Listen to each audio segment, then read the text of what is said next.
Good Monday morning, friends. Welcome back to the Big Takeaway here on Understanding Your Bible. My name is Jim, and this is where I share my big takeaway from Sunday morning at church with you and ask you to share yours with me. Well, this has been a strange weekend. We had a very big storm come across, and actually our church services were canceled.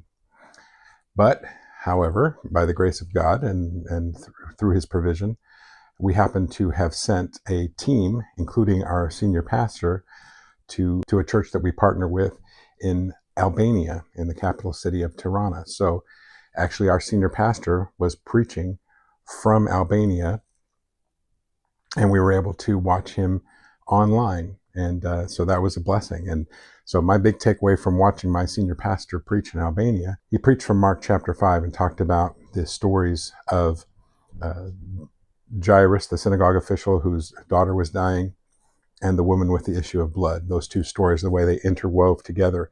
And you had two people of very different stations being in desperate situations, having no one to turn to but Jesus.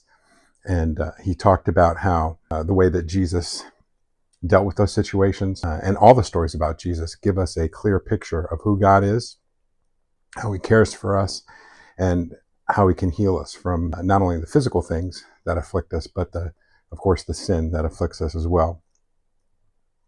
And then he talked about how the desperation and helplessness that we experience sometimes can be a gift, because that's what draws us to God. That's what helps us to hear from him and to see him, because when we have no one else to turn to but him, that's when we hear. I think it was C.S. Lewis who said that God whispers to us in our pleasures but shouts at us in our pain. It just means we just hear him through our hurt and desperation more than we do through the good times. And of course, the point is that we want to cling to him, to abide in him, and to follow him no matter what. So that was my big takeaway from Sunday morning. Did you go to church? Was your church open? Let me know in the comments what your big takeaway was, and then we'll see you next week. Thanks, friends.